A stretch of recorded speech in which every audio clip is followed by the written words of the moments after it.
What is up, everybody? Welcome back to another episode of the Stirfry. It's your boy Chef T. I'm with Spacekid. And our special guest today is Hahms. How you doing? I'm doing great, man. What's up with everybody, man? How y'all feeling? Good. Feeling good. Feeling good. Another day. Great day to be alive. Hahms, a.k.a. BlesSins. Yeah. BlesSins. How'd you come up with that name? BlesSins? Yeah. Because I'm a nice person and I treat people good, and you feel me? They just start calling me that, you feel me, in the hood. Like, that's blessings right there, you feel me? Why do you capitalize the S? Because I think different and I'm a little weird, so you feel me? I wanted to play on words because I like words, so I just BlesSins, you feel me? You never know which side of me you're going to get. That's what I was just thinking. Yeah, there's two sides. You got because within BlesSins, there's always a sin, right? Not everyone's perfect. Exactly. It's like a little, yeah. I respect that. So you're a producer, creative director, a lover of like all things kind. I feel like you're just like a retro kind of guy. Yeah, I just be I just look at I see from a different lens than I think most people do for real, and I try to digest into my being everything that can help me, feel me, put out the energy that I know I can bring to any table, you know what I'm saying? So yeah. I just be on that type of stuff for real. Yeah.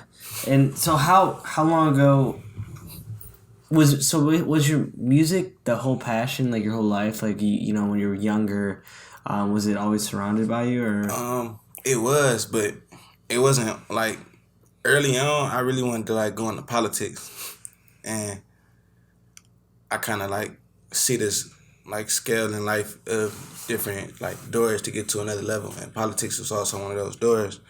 But the more I got to do more like research into politics and seeing what it took as a person and seeing this type of stuff that they do, you feel me? Like, I really didn't want to be a part of that, and I felt like really the next best outlet that I had for me was like music, because I was already like really writing like poetry and like short stories and whatnot. So Okay.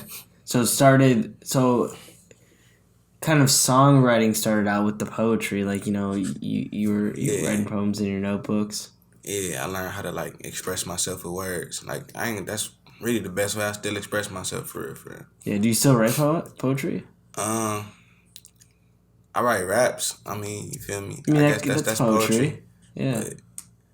But I don't be writing like not the same type of poetry no more. Nah. Yeah. So why not now? You know, since you already had like life experience, you know, is politics still maybe in the back of your head?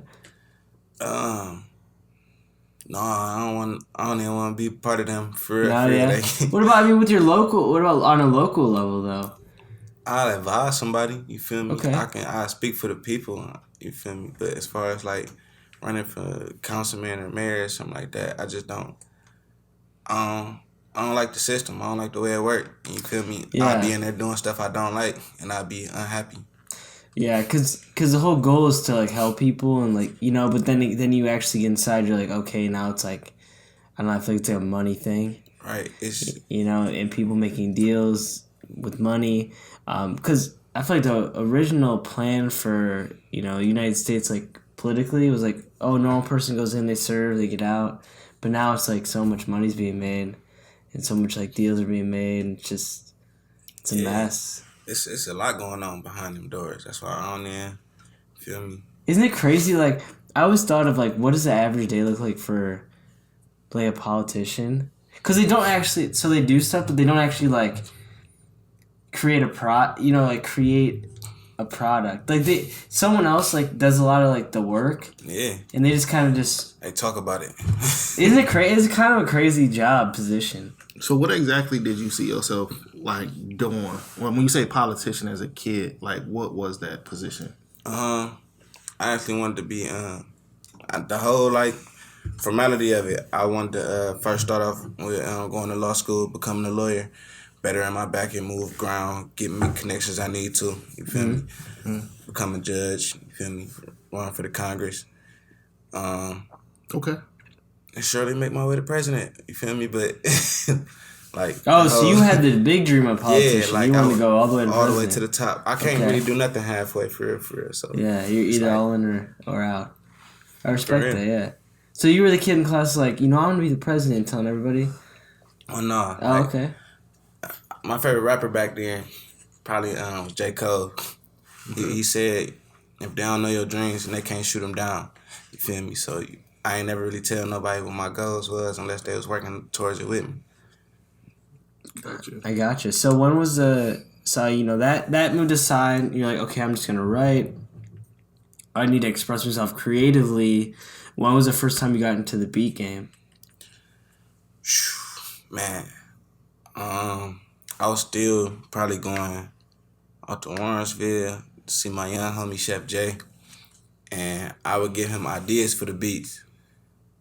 And sometimes he'd be like, "You want to hop on and try and see what you can do?" You feel me? Like, and I already know how to use the software as far as FL Studios. I've been in enough studios already to know how to use. You were making music. Yeah. Where you're rapping. Mm-hmm. Okay. I know how to, you feel me, use probably almost any DAW system. But I kind of like was sitting at his house one day, you know what I'm saying, we was smoking, and I just got to making something that I thought was hard. It's probably terrible now if I asked him to pull that beat up. Yeah. But I thought it was hard, and then, I don't know, I got tired of paying for beats too. So it was like, all right, I'm about to get a computer. I'm about to get this going. And I had one of my colleagues build me a computer from scratch, and I got to going. Yeah, I mean that's a good point though. Is like if you can learn how to make your beats, you have more control over how your sound is like as a whole. You know, because I think that's important, especially when you're like if you're making a project or something. Like you know, you want to have a certain mood maybe of an album, or even how you're feeling a certain night. Yeah. You know, and it's like I need to find this right like mood to make this song. Yeah, and that's like really what it boiled down to. Sometimes I can sit down and create how I feel. Mm-hmm. And if I want to do that same thing the next day, I literally probably just use the same sounds and make a whole different type of beat, but using all the same sounds and probably the same scales. And I get that same vibe, that same feel, but it's a whole different type of beat, you know what I'm saying? This can be, it'd be R&B, a trap beat, or some with some funk in it, you know what I'm saying?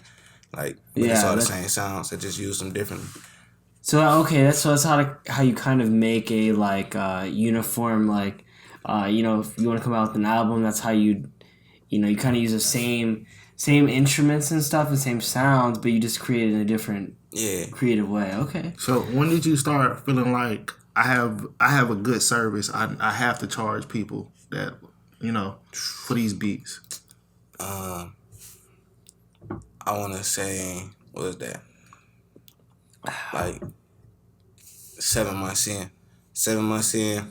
Okay. For the first 7 months, I was playing my beats around people that was rapping over them. I had people telling me they was shitty or they was good or whatnot. Right. Feel me? I was on YouTube learning shit every day. And it got to the point where, all right, I know how to use this now. Mm-hmm. And I made my service a little different. I noticed people wasn't doing this. I call it the pull-up serve. I was treating like the beats like I was selling like drugs. I pull up to the gas station, pop my trunk, speakers in there, laptop right there. Hopefully, I'm glad ain't nobody robbed me. Try to. But I'm like, I got beats. You feel me? Who rap? You rap? What's up? I can pull up on you. I got HDMI cord. We can make music in your living room. What's going? Like, I want it. And by doing that, I was coming to you, bringing the music, everything, letting the artists be comfortable and be able to bring they sound to life, you know what I'm saying, their vision, and put it into sound and create something, you know what I'm saying, with that artist. So it's like, it's just for you. Like, don't nobody have nothing like this because we made this right here. Yeah. And from that, like when I first started doing that, it was like, yeah, these prices got to go up. So you pulled up to the gas station and wow, what a story. You plan the beat. Now, how was like the first day? I guess because the whole thing is like people do that with like full songs. So when people started noticing like ain't no like song, what was their reactions? Man, be honest, I still get the same reaction. Oh, you make beats, bro? What's your number? I gotta tap in. Like, okay. I need some beats. Well, because I think everyone wants to get it for free, right? Like that's like their something they okay. At that time, yeah, like a couple people was like, oh, I'm gonna see what you got. You can pull up, we can work on something. You feel me? I had to slide the price in there so they know, like, yeah, I'm charging, bro. This ain't, you feel me? Yeah, This they're ain't saying free. charity. You Okay. just don't. Yeah, I'm not giving this shit out. But yeah, like once I got to that going, yeah, the price had to go up, and it's crazy because that's low key how I started working at Team 100 Studios. I pulled up on somebody and made a beat, and the owner of the studio heard it from downstairs and came like, "Hey, this what you do? All right, bet. Call me." You feel me? So Got you. Okay. Yeah, that's dope. So, what was your? Do you know what your first sample was? Yeah, I do. I can't think of the name of it right now. Because that's a whole nother level too. It's like, you go from making beats from scratch, and then you start bringing in the samples. I think it was Silent Whisper or something like that. It was on all the soap operas for with the horns. Like, How did you find that? and then it just be in my head. It was in your head. You're like, I need to find this. I need to pull this. Yeah. Okay. Okay. How do you go about like finding your samples? Back then it was like, I ain't gonna cap. I was trying to sample anything, so, and I wasn't really technically good at it yet. So I'll probably find something, or I'll be watching something, and what was that song? I'm about to pull that up, listen to it. I probably smoke and listen to it for like an hour before I even like load it into the program. Yeah. And like really, I probably chop it up and then still won't do nothing to it till the next day and go back. I hear it like, ooh, I made that, and just throwing the drums on there like, let's go. Okay. Like, it really, I don't know, when it comes to music, I still like to take my time a lot because stuff might sound different tomorrow than it do to me right now in this moment. I might feel different. So I let it breathe a little bit. Yeah, I respect that. Because, I mean, I think that's how everything great happens, is you don't want to overdo it, like, right in that moment. If you have a great idea of what you want to do, maybe you want to wait a little bit and then, hop it in the morning and you make better stuff. If you rush it, like, I know I used to rush it, and I need to get done by tonight. I need it all to be done. Yeah. It doesn't work out. No, it don't. No, because, yeah. It gets sounded terrible. Yeah, it gets sound terrible. You wake up the next morning like, oh, damn, that was trash. Right. And you have to redo it anyways. Exactly. And a whole lot of morning spent like that, and the music just sounds different once I go back to it the second time. But don't get me wrong, like, I still make some fire, you feel me, some top level fire shit, 10 minutes, like 10, 15 minutes. So how did you get into like the beat game out of town? People were interested, and we started seeing you pop up in Atlanta and make these beats. How did that happen? That really so I pulled up to the hood and with my homie Tease, and I pulled up on them. We were making beats on the porch. You feel me? Okay. And me and him was just talking like, bro, we about to, turn this up and get it going. And I started to turn 5 o'clock in the morning conversations about being successful in the day, you feel me? Going out there, achieving your goals. Make sure you make some money today, you feel me? Stay out the way, stay out the trouble. You feel me? Wake up tomorrow, do it again. And we kind of just like, all right, about to put some money up so we can go. Yeah. Get out of here and go meet these people. You know what I'm saying? And just the drive of actually going. So when we went to Atlanta, you know what I'm saying, we ran into a couple people. And when I came back to Cleveland, a lot of people didn't even know I was in Cleveland. But the studio I was working at, they decided to go on a tour. And when I was out of town on the tours, you know what I'm saying, at that time I was managing the artist, but I was still playing my producer role. Still, hey, we in the venue, I know all these people rap. I'm a producer from out of town, but I tap in with everybody. Everybody need to have my information before I leave the city. So doing that, I was getting that information. They'd send me music, I'd give them feedback. I try to create something around their sound, and I wasn't really charging them for that. I was just like, hey, you mess with this, just send it out, dish your music out. And they was like, yeah, send me some more, like in various different cities. Like my homie Bino from OKC, like we still mess with each other. I ain't been to OKC in like 2 years. You feel me? But feel me, the music, we still be sending stuff back and forth. Yeah. Feel me? Even people out in Delaware, you feel me? A whole bunch of like you made a bunch of connections on the way. Yeah. So how did you get to be a part of that though? Like, they're like, hey, you want to be on tour with us? You were managing the artist, you said, but Yeah, that still started with like 10-100 for real. We was really on the drive. This studio I work for. Yeah. I used to work for and whatnot. And me and Teach for real was already, you feel me, about to go. Was this a Big stuff. Hef tour, right? Yeah, we went on tour with Big Hef's team. Okay. So what is that? What is that actually like behind the scenes? I guess as far as like does Big Hef pay for the people hotels, or like how does that work? Man, shout out to Big Hef. But nah. Okay, so it's kind of like y'all making this great music. Big Hef agreed to the tour, and then y'all more so just like out on y'all own, and y'all make sure y'all at the venue on time. Is that kind of like the scenario? Yeah, or we might have like something like this to do in the city when we get there. You feel me? Meet up with a media outlet, or you feel me? They might know we coming to town, so we stop through that media outlet. They'll probably interview us. Feel me? Ask where you from. Same. But yeah, like it was just really like meet in the city, venue this date, this the flyer. You feel me? Need to be here on time for this and such. But the venues is what had me like, man, anybody can really like put this together for like if they, you know what I'm saying, had the right connections or no, because I ain't gonna cap. We did a show in the tattoo parlor, but I know for a fact, like it was tattoo parlor? A tattoo parlor, and they had a stage in there and everything. Like, okay. And that's kind of dope. And the downstairs, like the downstairs is going and the upstairs is going, but was it tattooing while you guys were doing? No, they wasn't tattooing. It was empty. Like it was set up for a venue, but it was a tattoo parlor. I know tomorrow morning they had to open up and do tats. Like it was a tattoo parlor. It's kind of walking in. It's kind of dope for the idea of like a tattoo place. Sound pretty dope. Yeah, that's shout out to Big Hef because I don't even know who you know to.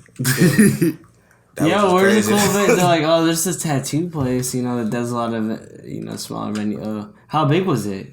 It was just like probably normal size, right? Yeah, but it was like spread out. It was a lot of people in there. I ain't gonna cap. Like it was well over 200 people in there.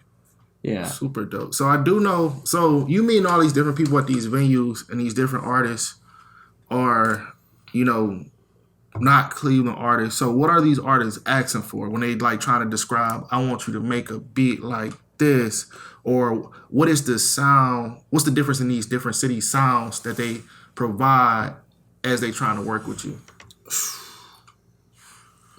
That's tough because like a lot of people sound the same to me, and it'd be really the ones that's really distinct.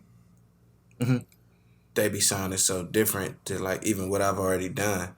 So they really like send me their own music, and I really try to work around that. But a lot of people just be wanting to, you know what I'm saying, the wah piano, you feel me?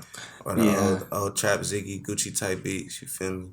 Or even I hate to say it, I can't even call it the baby type, but that doom like you feel me? Yeah.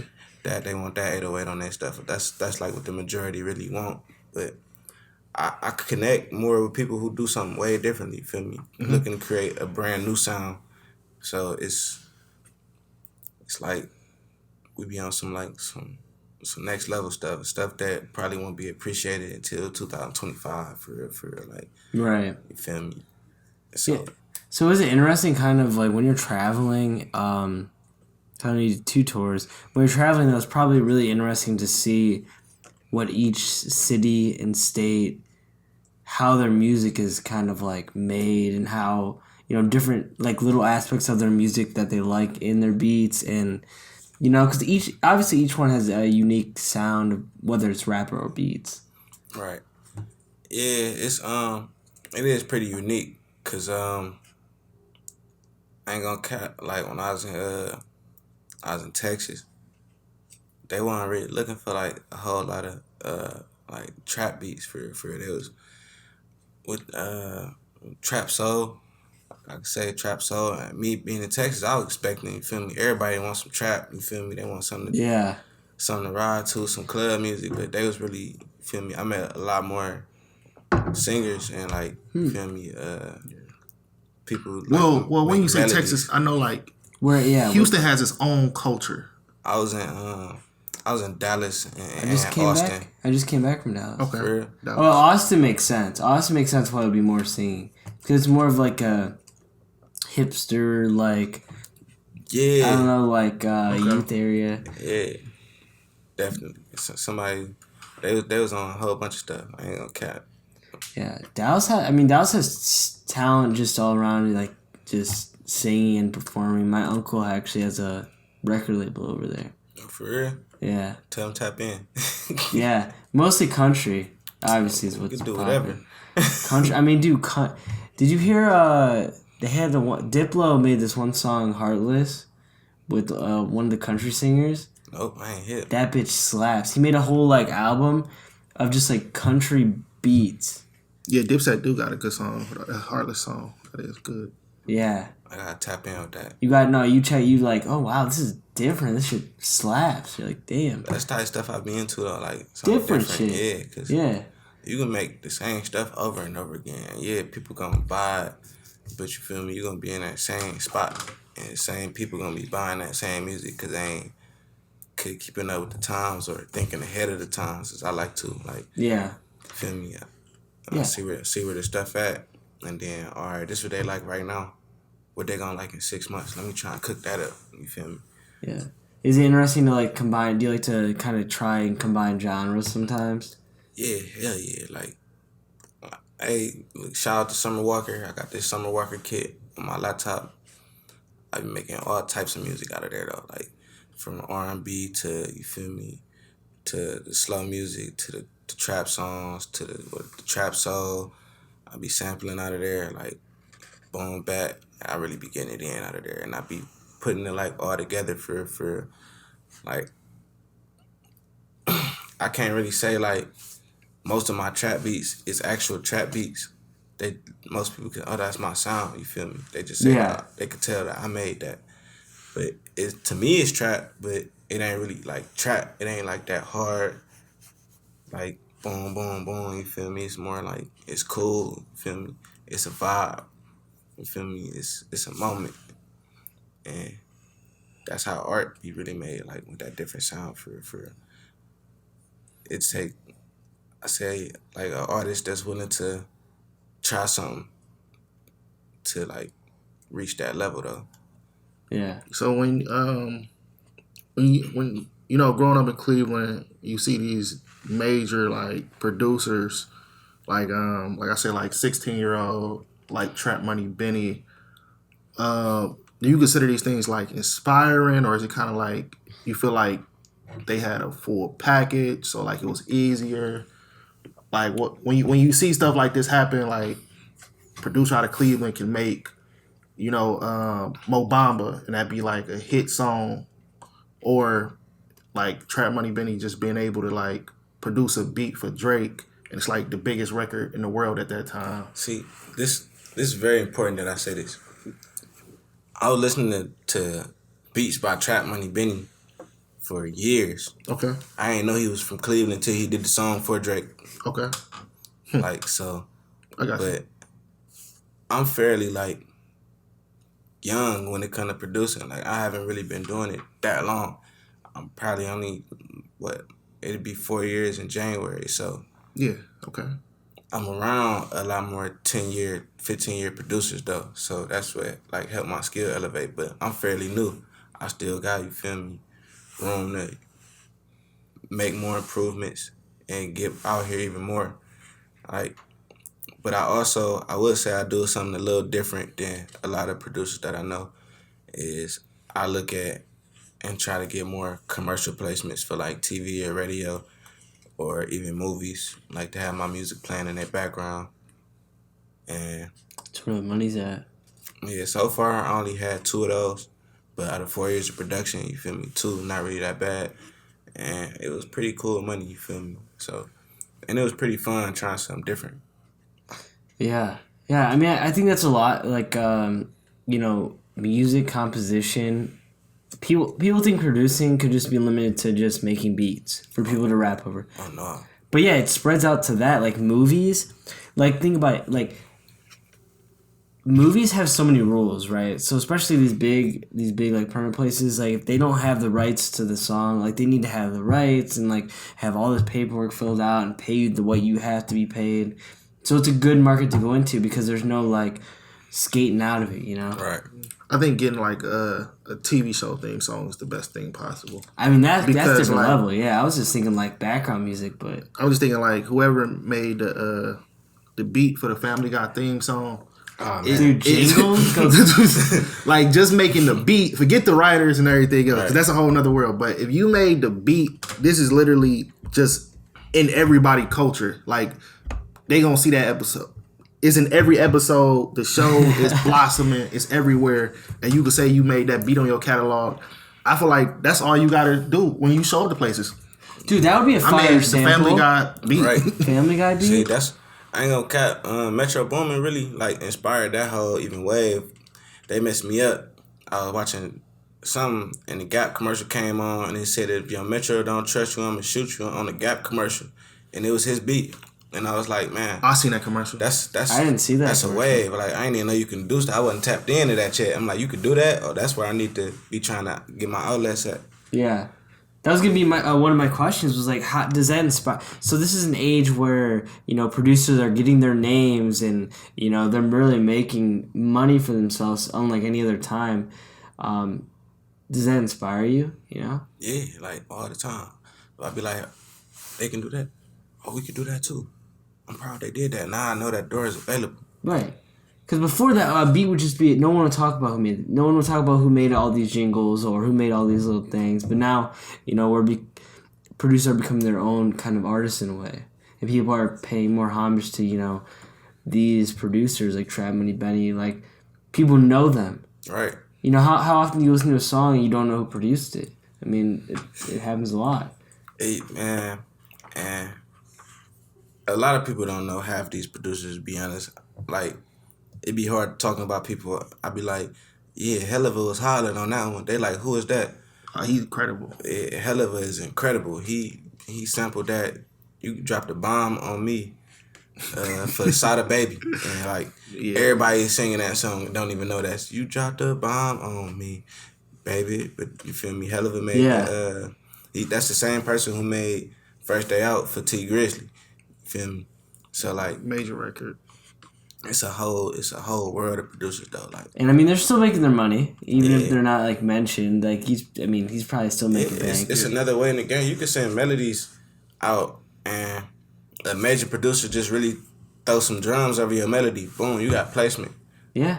Now your name on this number one album or something, you got credits, you know what I'm saying? So with you making beats, do you also offer songs written to the beats? Yeah, definitely. Cause sometimes I start something, and producers know you start something, you gotta get up and leave the computer and go listen to it in the next room. Feel me? Cause you already feel that it's done for you know what I'm saying. You already got the whole vibe. While you making the beat, you already got a whole little song going to it. So sometimes you really gotta coach the artist. You gotta get them the flow for the beat. You feel me? And sometimes it might come with the hook and like the song with it too. That's just another like service I offer though. You gotta pay for that too. I can't just like give you them gems. Yeah. So how is it working with artists that want custom beats? Say I come to you, I'm like, all right, I have this idea for a song. Let's make this beat. How is that process? All right, so it's 3 different type of people that get custom beats from me, and my favorite is the person that actually want the custom beat. Right. It's people that come to me though. They want me to remake some old beat, which don't get me wrong, I'm great at remakes. Don't like it. It take really like the fun out of it. I'm really just clicking and trying to figure out what sound like this now at this point. Yeah, you're kind of like just going through the motions. Yeah. But, and then I got the people who come to me with the YouTube beats. Like, hey, I need you to remake that. And I'll be like, all right. Yeah, I mean, if they're paying, I guess. But people who want custom beats from scratch, you feel me? Like, they'll sing you, like, maybe a melody. They're like, and you're like, okay, and then it's kind of fun. I get to go like that. Or I like to create even the customs, though, with the artist in the room. Mm. And I'll be like, all right, say that hook. Don't stop, keep saying it. And I get to going. I'm like, all right, you good. The beat be done. I be like, you mess with this? They be like, yeah. Like, and then I really just get to doing me. Okay. Like, already felt your vibe. Let's go. It be them moments for like when you really get to create, because the customs is I get a chance to step out of my own comfort zone and bring them out of their comfort zone and make something fresh, something new. It's almost like a puzzle. Got you. Trying to fit it in. So for people that have never been to one of your beat expos, you should kind of like, could you kind of like paint a picture what that looks like? Never even heard of a beat expo. It's like a pop-up shop for producers, to be honest with you. Okay. So the first one, that's probably my favorite. What we had was I set up room for about 5 or 4 other producers to come in. Set up. You could sell beats for however much you wanted to. Feel me? There was no charge for the producers. I only charged people actually probably $5 to come in. $5 to get in this room with 6 to 5 producers. And they could sell their beats. And it was a way for producers to make money and the artists to find a connection with different types of producers. Yeah. You know what I'm saying? Whether it's just people that's been working with me. If I know this producer hot, I'm like, hey, bro, you need to tap in with him. He mess with your sound. I be hearing the stuff that he be making. Go tap in over there. And we also did like beat battles, you know what I'm saying? So that was pretty, it was pretty lit for the beat expos. Had it's a great idea. A lot of producers really from the city. Did you start that? Is that what you're saying? Like you kind of had the idea of like, okay, well, that's a fucking great idea, man. Should make it on a bigger. Well, once things get back to normal, make it on a bigger scale. Yeah, I did it while I was still in Team 100. So you feel me? Like, and they recently did one. I think like year flew by past. It probably went in a couple months ago. Feel like a couple months ago. Yeah. But probably a couple months ago, and I showed up to that one too. Did an interview with them. Still, you feel me? Mingle with the other producers, bring some of my artists down. So it's going. But now I want to really like get another 5, 6 producers in the room. Create a whole database of music to where now we can send these out to labels or send these out to other producers for collab placements and really get it going, like out of town, out of state with different artists, different organizations and whatnot. Yeah. So how important is it to like team, so with artist wise, you know, when you mess with somebody's music and like they like your beats, how important do you think it is to like make sure that chemistry is there when you're making, you know, music? Very. I mean, yeah, very. But sometimes I feel like some artists don't even know what they talk about. And like it's an interview or a fact going around here somewhere where Michael Jackson, you know what I'm saying, he ain't want the horns on the one song that and he was telling Quincy Jones, take that out. Like it's messing my groove up. But you see how I just did that. Y'all know what song I'm talking about. I ain't gotta name the song. And Quincy was like, bro, you tripping. I'm leaving that in there. That's the best part of the song. Yeah. So, you know what I'm saying? I go through that a little bit, couple times with artists. They be like, oh, you don't need that. Or you can take that out. And I be like, bro, that's hot right there. Like, yeah, you need to add something else. It's missing you. Right. See, that's a struggle though. It's like as somebody that, you know, just creates in general. You know, for example, I'll be doing, you know, making a video, and people will be like, "Oh, can you change this?" But I'll be like, "That's like the best part of the video." Like if I change that, then it's not gonna be as effective. You know, it's not gonna make it stand out like, you know, like Right. the beat would stand out if you took that away. It wouldn't have that edge. You know, something different that makes it like pop.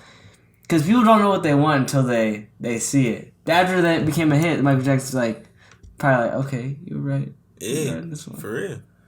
I think it's more about trust Yeah. than even chemistry, because y'all could be on two different pages, like two different styles, people, two different environments, but if you got trust in that person's creativity, you know what I'm saying? I think the collaboration will work out a lot more. Like, just have faith in who you're working with. I think that's that's great because that really is everything. You know, because if you hire anybody, whether it's to make beats, whether it's to, you know, write or film or something, you need to have trust. You know, you can't go in critiquing why everyone did something. Like if you have a question, you know, bring it up. Maybe they be like, okay, you're right. You know, because it still is nice to, you know, if someone comes up to you and is like, hey, I think this part might need a little sauce on the end of it. There's something missing right here. That's cool, you know. Right. Yeah. But if like, you know, you firmly believe that this is what is going to make this the next level, then you just have to trust the person. For real. Yeah, you get that already faith. chose to work with me. You feel me? You pay, like that's why I think when people pay to work with something creative, you have to still have that, you know, understanding and trust that, like, it's like buying a painting. You're buying someone's work, how it comes, you know, and you have to trust them that they're gonna make good work. Right. You know, don't nitpick every little detail of the thing, because then why'd you even hire me for my art if you don't, you know what I'm saying? I had one artist that, like, she kind of messed me up because she ain't like the crash or the open hi-hat, like, at all. Like, she ain't like that sound nowhere in none of the tracks. Yeah. And be like, all right, I can take it out, but you feel me? That's the crash beat. If you hit, this the crash. Like, you need that. But for her, you feel me? I was taking it out. She know how to rap and ride beats though, so I was trusting her. She said it was messing her up. Yeah. You feel me? All right, bet. You know, take this out real quick. It's not necessarily needed. It's just a little technique. You know what I'm saying? Yeah. Something small. Yeah, but you know, yeah, you took that and you're like, okay, we can make it work without it, and you trusted her though too. You know, it's a back and forth kind of thing. Dude, one time, I did this thing for a sorority. I did a sorority video, and I finished the whole thing, and I played the song like that they wanted. Like I was like, all right, you want this song? And everyone was like, yeah, we'll have that song. I sent it to them. They're like, hey, can we change the song? And I'm like, if we change the song, I have to re-edit the whole video.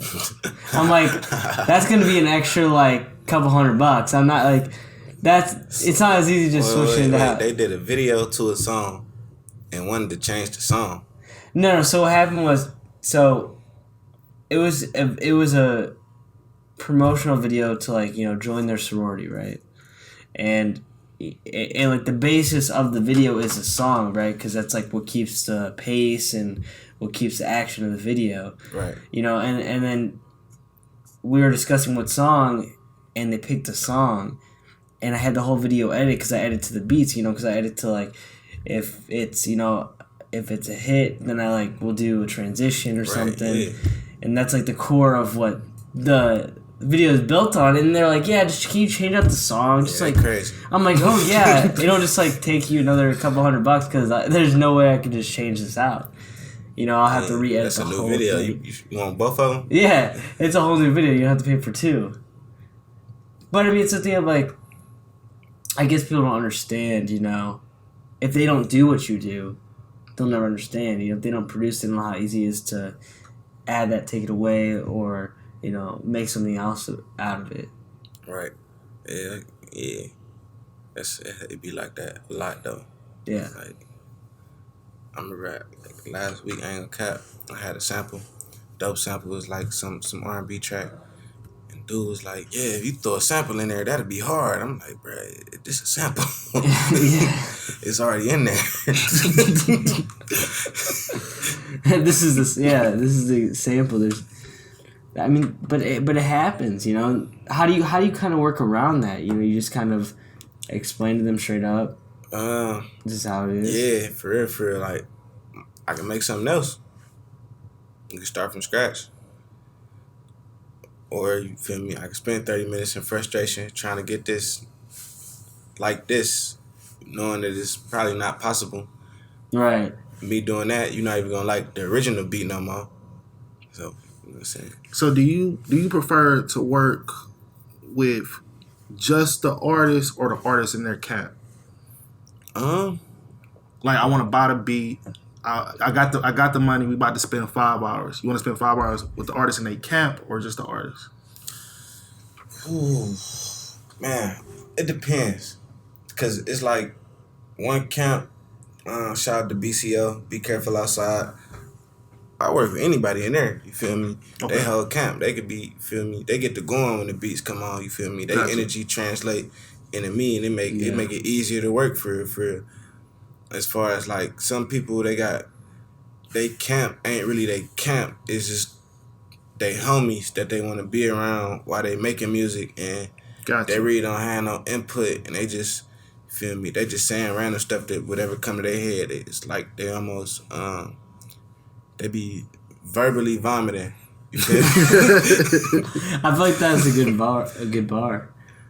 And yeah, that's be annoying for like, because the artists don't be the one talking most of the time in those type of scenarios. It be them, hey bro, you should do this, you should do that, and I'm trying to communicate with him like, what you want, you feel me, what you like, you know what I'm saying? They just in the back, you know what I'm saying? Most people, they be drunk and they don't be really even paying attention. Yeah, I mean, you have to deal with that when people are just, especially their friends, they're just like, you're trying to work and dude's like screaming in the corner or doing some other fucking stupid ass shit. If you make sometimes people are like, hey, how many of y'all rap? All right, well, the rest of y'all need to go. Yeah. For real. Dude's like, hey, you know, I dabble on it. Trash rapper. But, who are kind of your, like, core people you're inspired by? Like, your top 3? Like, just producers? Just anything. Just what inspires you to make art? Man. I know, we're hitting hard questions here. Hard-hitting questions. All right, so I'm talking. When it comes to art, still, I say number 3, Kanye. Okay. Because I was still listening to music on the Walkman when I first heard Kanye, and it just was so different from what everybody else was listening to at the time. A lot of people was listening to Gucci, Jeezy, or whatnot, but you feel me? Or all types of music from the South. I was bumping Kanye, and it was different. It was a whole different vibe. Dang, man. I'm just creating. Just like you see this thing and it just inspires you to like make, produce, or whatever, you know, write.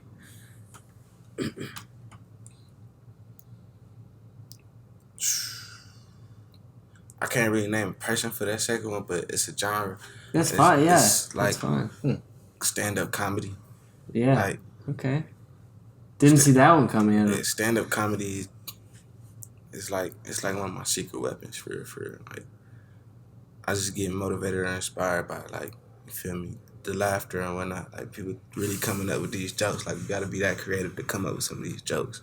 Yeah. It'd be really funny. Like the way they get up there and do that, it's like it's inspiring. Incredible. It made me want to get like so incredible. Get active for.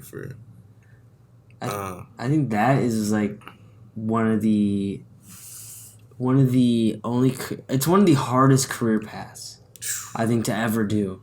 You know, because standing in front of an audience, and me and Will talk about this all the time, standing in front of an audience and, like... I feel like it is. Oh, man. That's it's not even like a maybe for me. Like, it's like, that is. Like, I just couldn't imagine. Like, I feel like that's the most powerful thing, though. If you can get up on stand on stage and, like, even just try it out. Once you get past that, nothing would ever make you feel anxious, like, again, you know? Because if you can get up there and you have to fail, right? Because everyone that's done comedy has to fail. It's just nobody like can save you. That's what I always say. Like that's what I always say about stand up. Like I'm gonna keep saying it on multiple episodes. Nobody can save you out there. You make a song, engineer can save you. The producer can save you. The beat could just be so good. I don't know. I don't care what he's saying. This is a good song. But you do stand up comedy, ain't no beat behind you. And if it is, it ain't gonna save you. You just gonna be up there. Right. You ever thought of doing it? Not exactly stand-up comedy, but I definitely want to write jokes for a comedian. Feel me? Because I feel like I'm good at that for breaking down like jokes. Yeah. And sometimes I like the callbacks. You feel me? The callbacks be cool. I feel like you'd have a lot of like. I think you'd be good at stand-up just because I feel like you're sarcastic. Yeah. Like I feel like people wouldn't know it was a joke. People wouldn't know it was a joke, and then you come around and hit the punchline. You'd be like, "Oh my!" Like I get it now. Shit, that's life outside. Yeah. People don't be knowing what I be talking about. You feel me? Then they get to laughing when they understand it. They be like, yeah, but I be dead ass serious though. Yeah, you got like some black dark comedy. Yeah, my comedy a little dark. Like the dark comedy where it's like you have to like move with it. Yeah, definitely. It be real for real. Like, who are your favorite comedians? See, that's not that hard. Okay. Okay. I like Dave Chappelle. Oh, I mean, yeah. The GOAT. Yeah, definitely. Just to go into everything. I mean, his ideology. Fuck the mainstream shit. I like Deion Cole. I don't know if people like know who he is, but when I first saw him, came out with a notepad and was like, I'm gonna do some jokes. He was literally reading his jokes off and crossing them out while he was on stage, and I found that funny as hell. Like, yeah, I mean that's a great strategy. Well, that probably takes talent. He'd be like, yeah, I'm not gonna use that one next time, but yeah, that's hard for real. Well, because he brought, I feel like that's hard because he brought something like that would be embarrassing to do if you were on stage and had a notebook, but he made it funny. Like a play on him having the notebook and the work. He real nonchalant. He'd be like, all right, I'm about to try some jokes. I love stand-up, so hopefully they work. Yeah, because that's drastically risky. Like coming out with that notepad. Oh yeah, you can get like instantly shit on. Like you're thinking like instantly shit on. Yeah, Bridges, he did that shit though. And I was like, yeah, that shit hard. What about female comedian? Who's your top female comedian?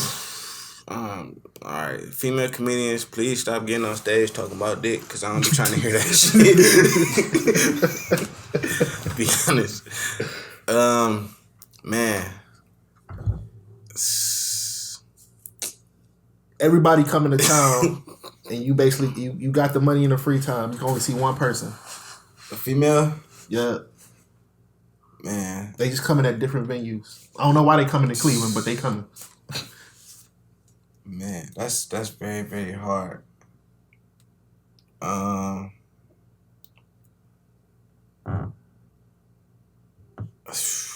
that's very, very hard.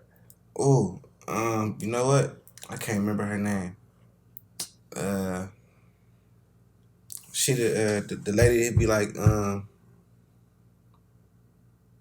that should be like she a fucking lady. It's an older comedian though. She used to be on Def Jam. Miss Pat? No, Def Comedy Jam. Is her hair like cut? No, I think it's Yvette Gibbons or something like that. You know what? It's hard because I think that like.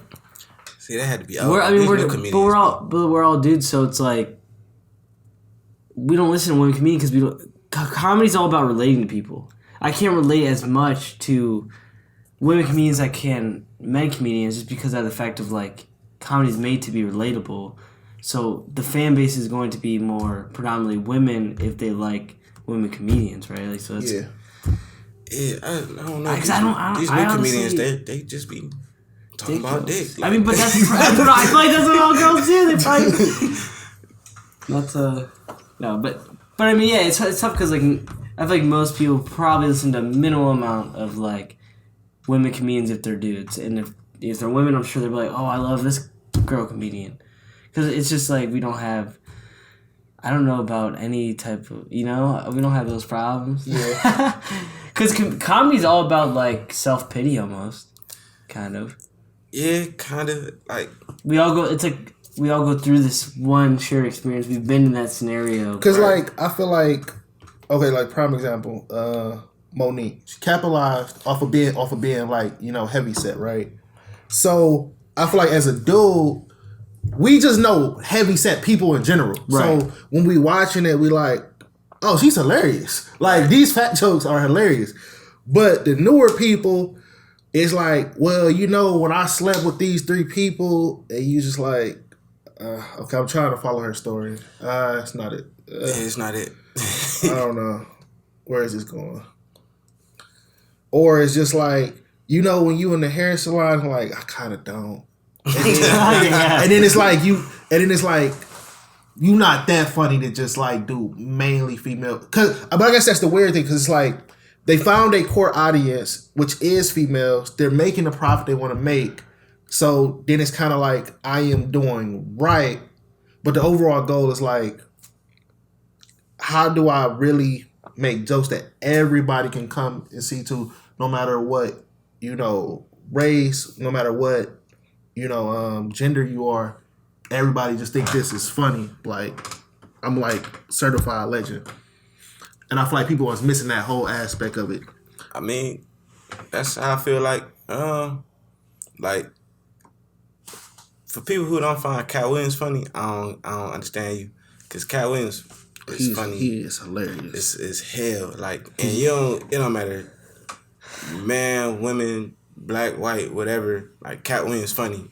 He can get on stage and talk about, you may not be able to relate to it, but the shit funny. Well, so he has a persona.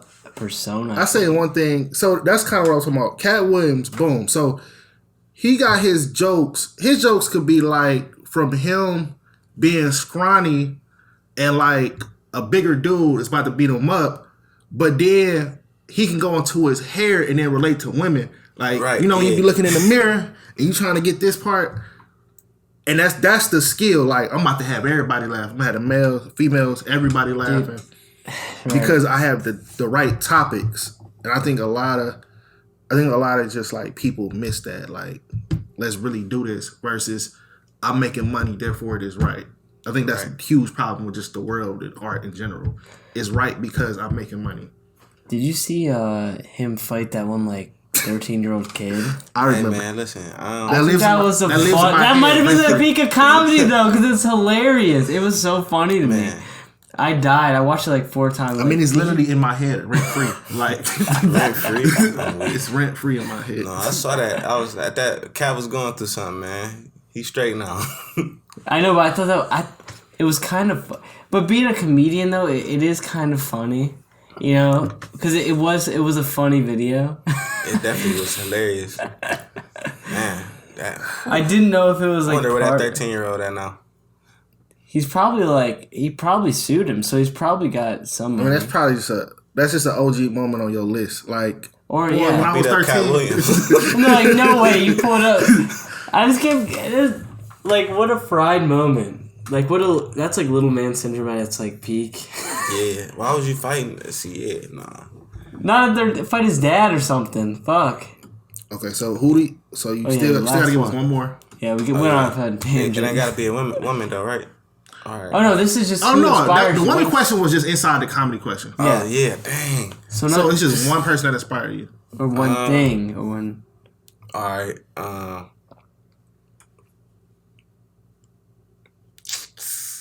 I mean this in the most humblest way possible, but me. Okay. I feel like I said before, my lens is different, the way I view stuff and how I look at it. So the stuff that I've been through, been able to overcome, had the chance to experience, that's all like really inspiration for me to even get up the next day or go harder. Like looking at what I've already able to do, I've already beat the statistics. You know what I'm saying? I already overcame a lot of stuff that people say that I shouldn't have made it to or should have never did or it was impossible for me to do.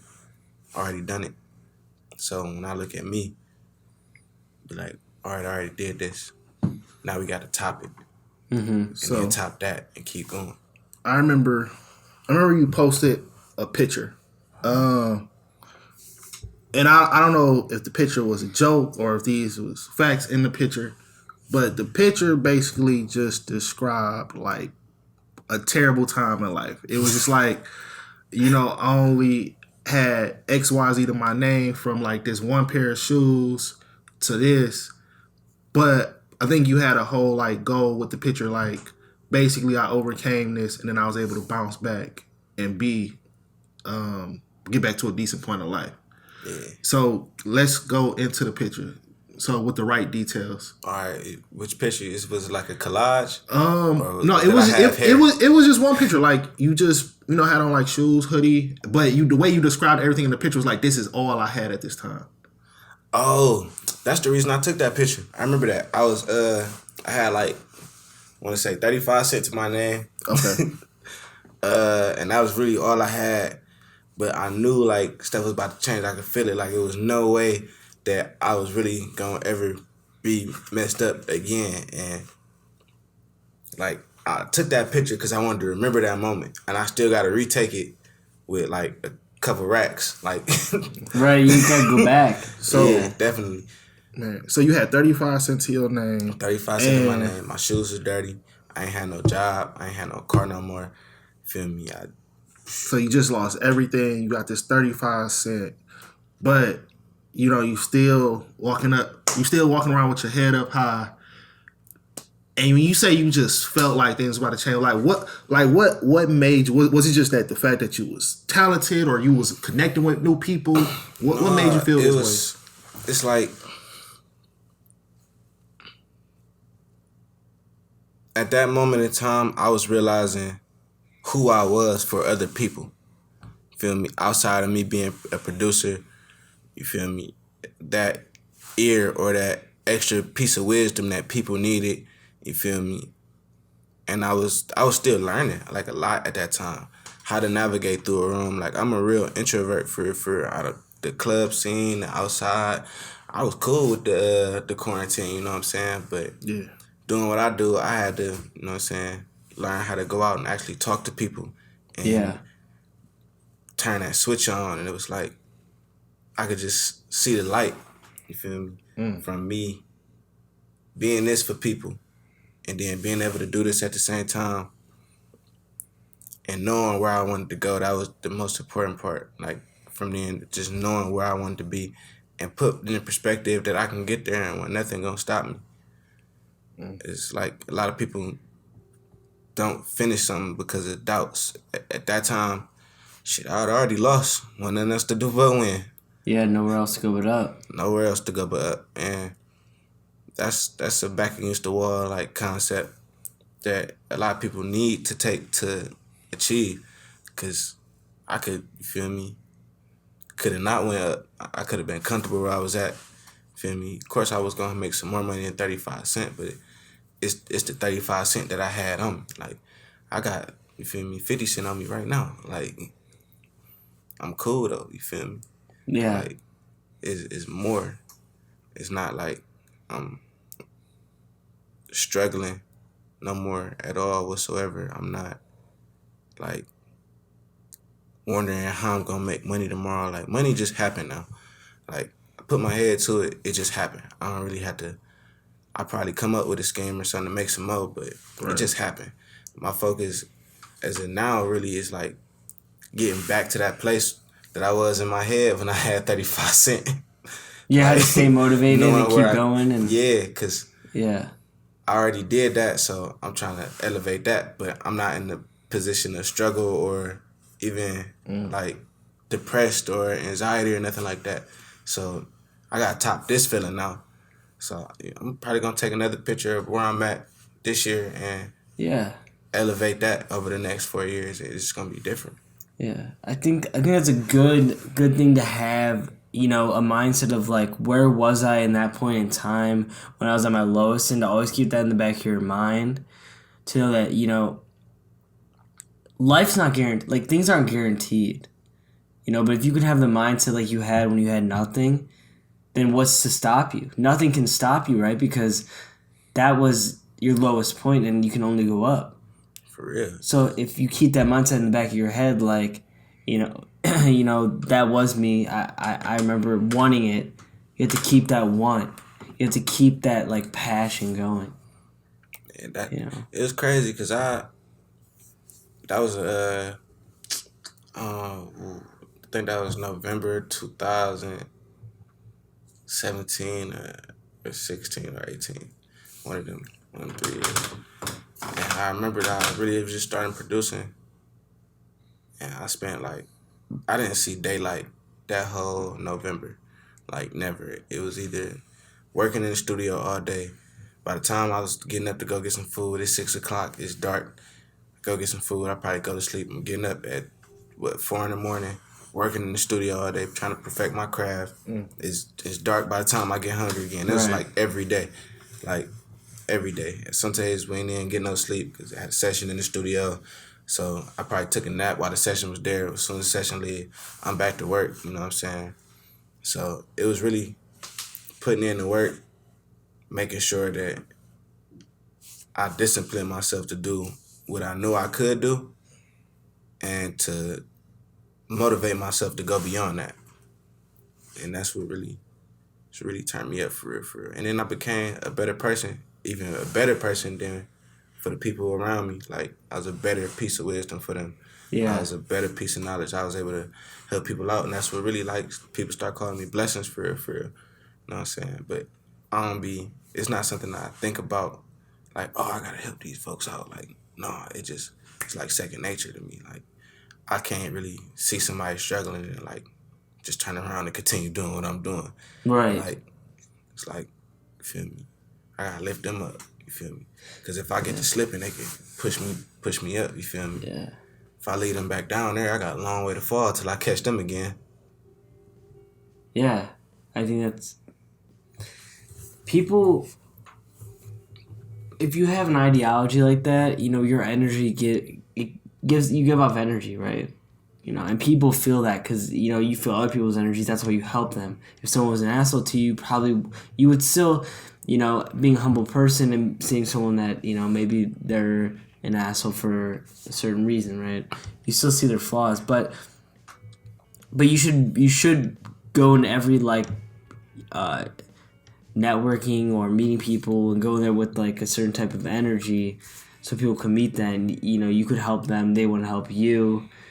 And it's right, if you burn all your bridges, you're gonna have nothing to fall back on. No one's gonna be there. Yeah, that's true. It's a quote that I like. I think somebody I went to school with made it. He said, "Let the bridges that I burn light the way to the path." I don't remember who exactly, but that I mess with that for a lot because I'm some people gotta go. Well, yeah, that is true. Some people gotta go because it's tearing you down. Well, I think that quote is probably a great way to end this podcast. I think that was Fire. Great wisdom. That was just some great wisdom that you threw in there. I think a lot of people can learn from it. Anything else you want to add, Will? You answered all the questions. Yeah. Gave people good background. Yeah. Well, thanks for being on the show. Ain't no problem, man. Make sure y'all drink y'all tea. Eat some fruit and vegetables, man. Yeah. Eat your fruit and veggies, people.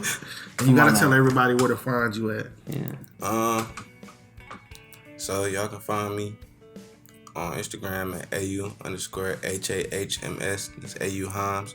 You can also find me on Instagram at BLES_SINS, BlesSins.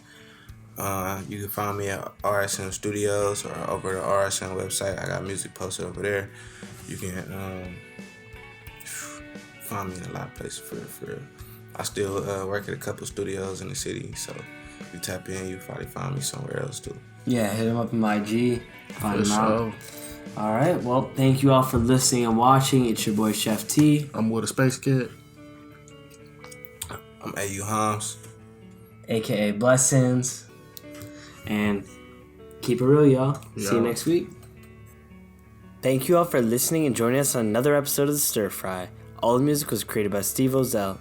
Check him out on all streaming services at Stevo Music, spelled ST3V30 Music. Also, if you enjoyed this podcast, please subscribe and leave a review. I'd greatly appreciate it. And see you next week when we talk again with my dude Carter Cloud. We talk about his expectations for the new year, and we talk about the film Freeway he acted in. It was really great conversation as always, so catch us back here next week. See you guys.